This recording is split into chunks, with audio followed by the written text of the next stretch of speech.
اعوذ باللہ من الشیطان اللعین الرجیم بسم اللہ الرحمن الرحیم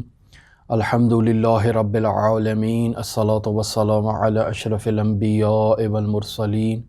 وعلی آلہ طیبین الطاہرین المعصومین الذین اذہب اللہ عنہم الرجس وطہرہم تطہیرا اما بعد۔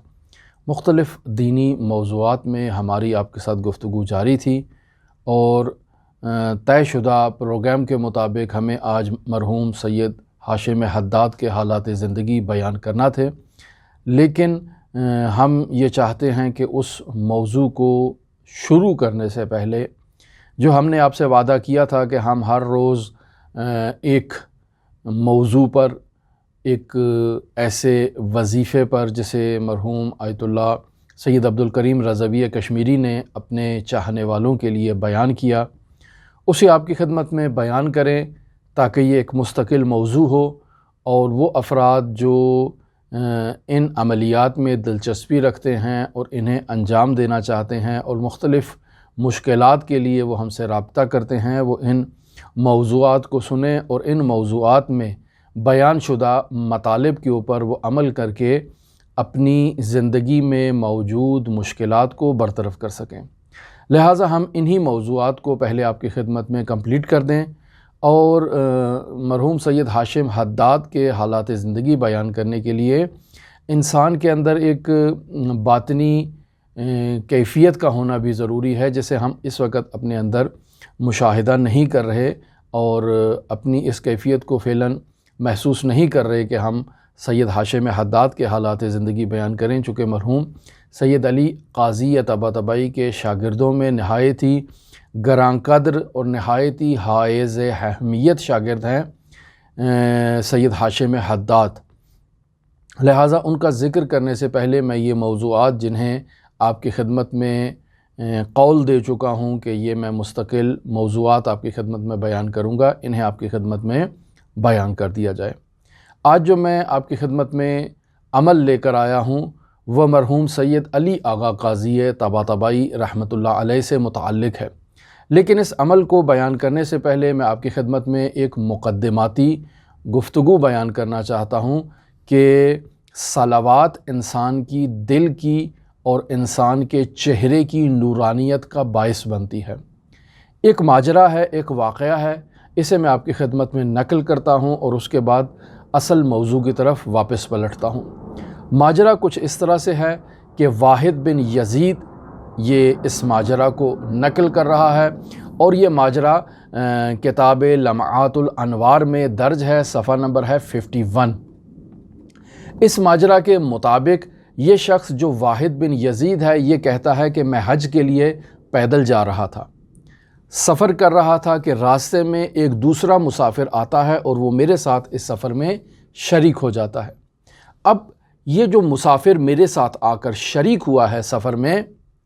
اس کی یہ کیفیت ہے کہ یہ اپنا تمام وقت رسول خدا صلی اللہ علیہ وآلہ وسلم اور ان کی آل پر درود بھیجنے میں لگا دیتا ہے، یعنی سوتے وقت، جاگتے وقت، اٹھتے وقت، بیٹھتے وقت، چلتے پھرتے ہر حالت میں یہ اللہم صلی علی محمد و آل محمد وعجل فرجہم، یہ مکمل درود شریف کی وہ جو ہے نا وہ تلاوت کرتا ہے اور مکمل اس نے اپنی زندگی کا ایک وتیرہ بنا رکھا ہے کہ گویا ہر سانس کے ساتھ اس کے وجود سے رسول خدا صلی اللہ علیہ وآلہ وسلم اور ان کی آل پر درود کا ایک آواز جو ہے وہ اس کے وجود سے نکل رہی ہے، مسلسل اللہم صلی علی محمد و آل محمد وعجل فرجہم، اللہم صلی علی محمد و آل محمد وعجل فرجہم، مکمل درود اور مسلسل درود ہر لحظے، سوتے وقت، جاگتے وقت، اٹھتے وقت، بیٹھتے وقت، چلتے وقت اور ہر لمحے میں وہ اس ذکر کو جاری کیے ہوئے ہے۔ میں اس کی یہ کیفیت دیکھ کر نہایت متعجب ہوا کہ یہ درود شریف کے علاوہ اور کوئی کام ہی نہیں کرتا ہے۔ میں نے اس سے سوال کیا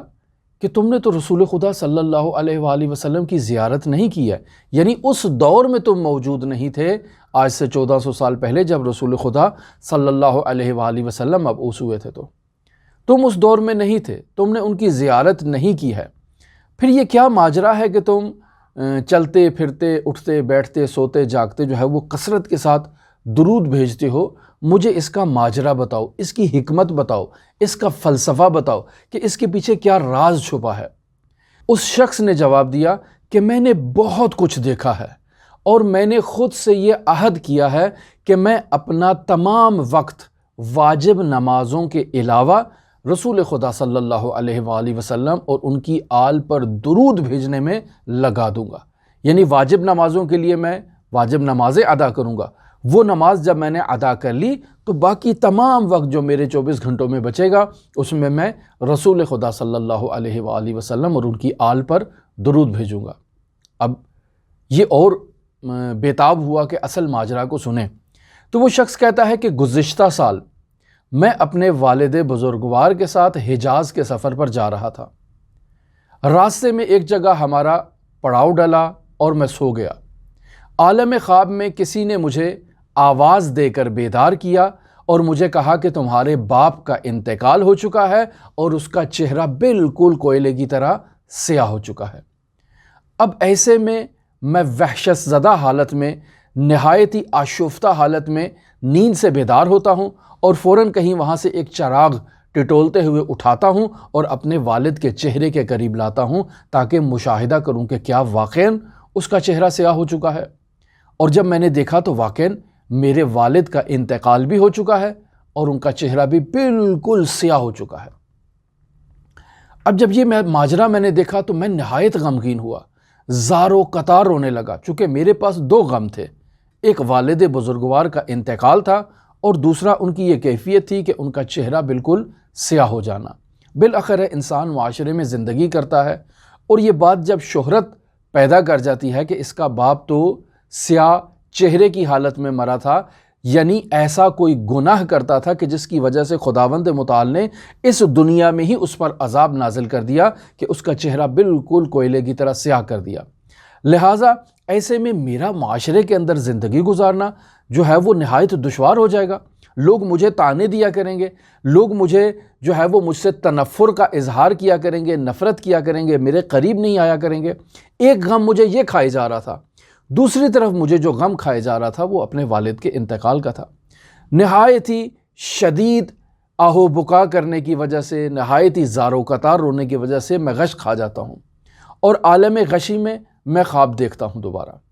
اور دیکھتا ہوں کہ میرے والد کی میت زمین پر پڑی ہے اور اس کے اوپر چادر ڈلی ہے۔ ایسے میں 14 شخصیات کو میں دیکھتا ہوں کہ وہ آ رہی ہیں، نہایت ہی ہیبت ناک، نہایت ہی خوفناک ان کی شکل ہے اور ان کے ہاتھوں میں گرز ہیں، آتشین گرز، اور وہ میرے والد کی میت کے پاس آئے ہیں اور ابھی چاہتے ہیں کہ ان آتشین گرزوں سے میرے والد کے اوپر اپنا عذاب نازل کریں۔ میں اس عالم کو اور اس ماجرا کو دیکھ کر مزید وحشت زدہ ہو جاتا ہوں اور یہ سوچنے لگتا ہوں کہ میرے والد نے آخر اپنی زندگی میں ایسا کون سا گناہ کر دیا ہے کہ ان کی یہ کیفیت ہے کہ چہرے کا رنگ بالکل سیاہ ہو چکا ہے۔ 14 شخص عذاب دینے کے لیے آتشین گرز لے کر میرے باپ کے پاس پہنچ چکے ہیں اور یہ اس کا عالم ہے۔ میں تو اس ماجرا کو دیکھ کر نہایت ہی وحشت زدہ اور نہایت ہی غمگین کیفیت میں مبتلا تھا کہ اسی اثنا میں دیکھتا ہوں کہ ایک نورانی ہستی نازل ہوتی ہیں جنہوں نے سبز لباس پہنا ہے، نہایت ہی خوبصورت چہرہ ہے، اور وہ آگے بڑھتی ہیں اور آگے بڑھ کے میرے والد بزرگوار کے اس میت کے اوپر سے کپڑے کو ہٹاتی ہیں اور پھر اپنا دست شفقت میرے والد بزرگوار کے چہرے پر پھیرتی ہیں۔ ان کا ہاتھ رکھنا تھا کہ میرے والد بزرگوار کے چہرے سے نور ہی نور چھلکنے لگا۔ میں نہایت متعجب ہوا کہ اب یہ کیا ماجرا ہے۔ پہلے میرے والد بزرگوار سیاہ الوجہ تھے، اب بیاض الوجہ اور نورانی چہرے میں مبتلا ہو چکے ہیں، اور یہ نورانی ہستی کون سی ہے کہ جو میرے والد بزرگوار پر نہایت ہی شفقت کر رہی ہے۔ اب جب انہوں نے میرے والد بزرگوار کا چہرہ سفید کر دیا تو واپس جانے لگے۔ میں ان کے قدموں میں گر گیا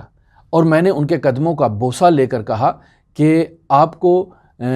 جس عظیم ہستی کا واسطہ مجھے آپ بتائیں کہ آپ کون ہیں، اپنا تعارف کرائیں اور مجھے بتائیں کہ میرے والد بزرگوار کے ساتھ ایسی کیفیت کیوں پیش آئی۔ تو وہ کہتے ہیں کہ میں آخری رسول حضرت محمد مصطفیٰ صلی اللہ علیہ وآلہ وسلم ہوں، اور میں اس تمہارے والد بزرگوار کی شفاعت کے لیے ان کے پاس پہنچا ہوں۔ تمہارا پہلا سوال کہ تمہارے والد بزرگوار نے ایسا کون سا گناہ کیا کہ جس کی وجہ سے ان کے چہرے کا رنگ بالکل سیاہ کوئلے کی طرح ہو چکا ہے؟ تو اس کا جواب سنو کہ تمہارا باپ اپنی زندگی میں علماء اور صلحاء کی مخالفت کیا کرتا تھا۔ یہ وہی گناہ ہے جو آج ہمارے معاشرے میں اکثریت عوام الناس کی اس میں مبتلا ہے۔ علماء، صلحاء اور بزرگان کی مخالفت کرنا، ان سے اختلاف کرنا، اور صرف اختلاف نہیں کرنا بلکہ ان پہ لعن و نفرین کرنا مختلف موضوعات کی وجہ سے۔ یعنی ہم علماء کو کچھ سمجھتے ہی نہیں ہیں۔ ہمارے نزدیک جو ہے وہ ہماری اپنی رائے، ہماری اپنی معلومات، اپنی تعلیمات، اپنے عقائد، اپنے نظریات جنہیں ہم نے خود جو ہے وہ تیار کیا ہے، وہ اس قدر اہم ہیں کہ ہم اصلاً علماء کی بات سننے کے لیے تیار نہیں ہیں۔ بالخصوص آپ ہمارے معاشرے میں دیکھ لیں کہ یہی جو عقیدتی مسائل ہیں، بالکل ان مسائل میں ہم علماء کی بات نہیں سنتے۔ لہٰذا رسول خدا صلی اللہ علیہ وآلہ وسلم فرماتے ہیں کہ تمہارے والد کا گناہ یہ تھا کہ جب بھی علماء کوئی بھی بات کرتے، یہ ان سے مخالفت کرتا، اس بات سے اختلاف کرتا اور اپنی رائے کو ان کے سامنے اظہار کرتا اور پیش کرتا، اور ان سے عناد کرتا، ان سے دشمنی کرتا، جس وجہ سے اس کا دنیا میں بھی چہرہ سیاہ ہو چکا ہے اور آخرت میں بھی اس کا چہرہ جو ہے وہ سیاہ ہوگا۔ لہٰذا اس عناد کی وجہ سے خداوند متعال نے اس پر یہ عذاب نازل کیا ہے۔ یہ سیاہ چہرہ ہوا، اور یہ 12-14 افراد آپ دیکھ رہے ہیں جو گرز لے کر آئے ہیں، یہ اسی علماء سے، صلحاء سے اختلاف کی وجہ ہے۔ یعنی آج ہم ایک ایسا عقیدتی نظریہ بیان کریں گے اور ہم یہ کہیں گے کہ 1400 سال سے علماء نے جو نظریہ قائم کر رکھا ہے، یا جو تعلیمات رسول خدا صلی اللہ علیہ وآلہ وسلم سے آج تک ہم تک منتقل کی ہیں، وہ سب جھوٹ تھی۔ آج جو ہم جس تحقیقات پر پہنچے ہیں، جو آج ہماری جدید تحقیقات ہے، وہ ان 1400 سال کی تحقیقات پہ حاوی ہیں، غالب ہیں، اور تمام علماء، تمام صلحاء، تمام عرفاء، تمام بزرگان دین سب کے سب باطل تھے، سب کے سب گمراہی پر تھے۔ آج ہماری بات جو ہے نا وہ درست ہے، بالخصوص عقیدتی مسائل میں۔ یہی وہ مسئلہ ہے جس کے لیے مرحوم آیت اللہ بہجت کہا کرتے تھے کہ عقیدتی مسائل میں گناہ سے اجتناب کیا جائے۔ لہٰذا یہ تمہارے والد بزرگوار کا گناہ تھا، جس کی وجہ سے اس دنیا میں بھی ان کا چہرہ سیاہ ہو گیا اور آخرت میں بھی ان کا چہرہ جو ہے نا وہ سیاہ ہونا ہے۔ اب تمہارے والد بزرگوار کی نیکی سنو، تمہارے والد بزرگوار کی وہ نیکی کہ جس کی وجہ سے میں ان کو نجات دینے کے لیے آیا، وہ یہ ہے کہ تمہارا باپ ہر روز رات کے وقت مجھ پر درود بھیجتا تھا۔ اللہم صلی علی محمد و آل محمد وعجل فرج قائم آل محمد۔ تمہارا باپ ہر روز ہر رات کو مجھ پر درود بھیجتا تھا، اور اسی درود کی وجہ سے میں اسے اس دنیا اور آخرت کی شرمندگی سے نجات دینے کے لیے، بچانے کے لیے یہاں پر آیا ہوں، اور میں نے اس کے چہرے کا رنگ سفید کر دیا ہے۔ قیامت کے دن بھی میں اس کی شفاعت کروں گا اسی درود محمد و آل محمد کی وجہ سے۔ ان اللہ و ملائکتہ یصلون علی النبی یا ایھا الذین آمنوا صلوا علیہ وسلموا تسلیما۔ خداوند متعال نے ہمیں حکم دیا ہے کہ میں اللہ بھی درود بھیجتا ہوں، میرے ملائکہ بھی درود بھیجتے ہیں۔ اے اہل ایمان والو، تم بھی رسول خدا صلی اللہ علیہ وآلہ وسلم پر درود بھیجو اور ان کے مطیع امر اور ان کے آگے سر تسلیم خم کر لو۔ یہ عظیم عبادت ہے درود کی، اور اسی درود شریف سے متعلق مرحوم آیت اللہ سید علی آغا قاضی طباطبائی رحمۃ اللہ علیہ کا وظیفہ لے کر میں آپ کی خدمت میں حاضر ہوا ہوں آج کے دن۔ مرحوم علی آغا قاضی طباطبائی قضاء حوائج کے لیے، یعنی مختلف پریشانیوں کو دور کرنے کے لیے، مختلف مشکلات سے نجات کے لیے، مختلف بیماریوں سے نجات کے لیے، الغرض جو بھی چیز انسان کی پریشانی کا عامل اور باعث بنے، اس سے نجات حاصل کرنے کے لیے مرحوم علی آغا قاضی طباطبائی رحمۃ اللہ علیہ سے ایک وظیفہ نقل ہوا ہے، اور اس کے ناقل ہیں آیت اللہ عبد الکریم رضوی کشمیری رحمۃ اللہ علیہ۔ فرماتے ہیں کہ ہفتے کی رات سے باقاعدہ اس عمل کا آغاز کیا جائے۔ اور عمل کیا ہے؟ یعنی نماز عشاء کے بعد ہر روز پہلی رات ہفتے کی رات ہوگی، 1000 مرتبہ رسول خدا صلی اللہ علیہ وآلہ وسلم پر درود بھیجنا ہے، اور درود بھیجنے کے پاس اسے ہدیہ کرنا ہے رسول خدا صلی اللہ علیہ وآلہ وسلم کی ذات پر، اور پھر کچھ مقدار میں صدقہ نکالنا ہے اور اسے ایک سائڈ پر رکھ دینا ہے۔ یہ پہلے دن کا عمل ہے۔ دوسرے دن کا عمل کیا ہے؟ نماز مغرب اور عشاء کو ادا کیا، اب بیٹھ گئے 1000 مرتبہ حضرت سید الاوصیاء امیر المؤمنین علی ابن ابی طالب علیہ آلاف التحیت و ثنا پر درود بھیجا اور صدقہ نکالا۔ یہ درود بھی مولا الموحدین امیر المؤمنین کو ہدیہ کیا، اور یہ صدقہ بھی ان کی خدمت میں ہدیہ کر دیا۔ تیسرے دن حضرت صدیقہ طاہرہ فاطمہ زہرا سلام اللہ علیہا پر 1000 مرتبہ درود بھیجنا ہے اور صدقہ نکالنا ہے۔ اس درود کا جو ہے وہ ہدیہ دینا ہے حضرت صدیقہ طاہرہ کو، اور یہ جو صدقہ نکالا ہے اس کا ہدیہ بھی دینا ہے حضرت صدیقہ طاہرہ فاطمہ زہرا کو۔ پھر اسی طرح آپ آ جائیں چوتھے دن حضرت امام حسن مجتبی علیہ آلاف التحیت و ثنا، پانچویں دن حضرت امام حسین، چھٹے دن حضرت امام زین العابدین، ساتویں دن حضرت امام محمد باقر، آٹھویں دن حضرت امام جعفر صادق۔ اسی طرح سے آپ حضرت صاحب الامر والزمان تک پہنچیں گے، تو اس طرح سے 14 دن مسلسل آپ نے 14,000 مرتبہ اس طرح درود کمپلیٹ کرنا ہے، یعنی ہر روز 1000 مرتبہ درود، تو 14ویں دن 14,000 مرتبہ آپ کا درود کمپلیٹ ہو جائے گا، اور 14 مرتبہ آپ نے صدقہ نکال کر ان ہستیوں کو ہدیہ کیا ہے۔ یہ جو آپ عمل کریں گے تو اس کے نتیجے میں آپ کی جتنی بھی مشکلات آپ نے اپنے ذہن میں رکھی ہیں، جن کے بارے میں آپ نے نیت کی ہے، اور جن مشکلات کے حل کے لیے آپ اس عمل کو انجام دے رہے ہیں، وہ مشکلات بطور قطع، بطور یقین اور بطور حتم وہ مشکلات آپ کی برطرف ہو جائیں گی۔ مرحوم علی آقا قاضی طباطبائی رحمۃ اللہ علیہ فرماتے تھے کہ یہ محمد و آل محمد پر درود بھیجنا خود رسول خدا صلی اللہ علیہ وآلہ وسلم اور ان کی آل کے نزدیک محبوبیت کا عمل ہے، قرب کا عمل ہے، انسان ان ہستیوں کے قریب ہو جائے گا۔ لہٰذا وہ افراد جو یہ اس پیغام کو سننے کے بعد بطور قطع ہم سے یہ سوال کریں گے کہ کیا آپ ہمیں اجازت دیتے ہیں کہ ہم اس عمل کو انجام دیں؟ عزیزان، ہم کون ہوتے ہیں آپ کو اجازت دیں؟ خود خداوند متعال قرآن مجید میں کہہ رہا ہے کہ ان اللہ و ملائکتہ یصلون علی النبی یا ایھا الذین آمنوا صلوا علیہ وسلموا تسلیما، یعنی خدا آپ کو حکم دے رہا ہے کہ آپ درود بھیجو رسول خدا صلی اللہ علیہ وآلہ وسلم پر۔ تو جب خدا آپ کو حکم دے رہا ہے تو آپ کسی دوسرے سے اجازت کیوں طلب کر رہے ہیں درود شریف کے معاملے میں؟ لہٰذا آپ بلا جھجک اس عمل کو انجام دے سکتے ہیں۔ روزانہ درود شریف کی تلاوت کریں، اور بالخصوص اگر اس عمل کو انجام دینا ہے تو 14 دن تک آپ نے ہر روز 1000 مرتبہ درود بھیجنا ہے، صدقہ نکالنا ہے، اور ایک ہستی کو 14 معصومین علیہم الصلاۃ والسلام میں سے ایک ہستی کو ہدیہ کرنا ہے، اور بے ترتیب حضرت صاحب العصر والزمان تک آپ نے اس عمل کو لے کر آنا ہے، اور 14ویں دن حضرت صاحب العصر والزمان پر 1000 مرتبہ درود بھیجنا ہے، اور ان کو صدقہ جو ہے وہ ہدیہ کرنا ہے، اور درود شریف انہیں ہدیہ کرنا ہے۔ انشاءاللہ آپ کی زندگی میں جو بھی مشکل ہے جس کی خاطر آپ اس عمل کو انجام دے رہے ہیں، مرحوم علی آقا قاضی طباطبائی رحمۃ اللہ علیہ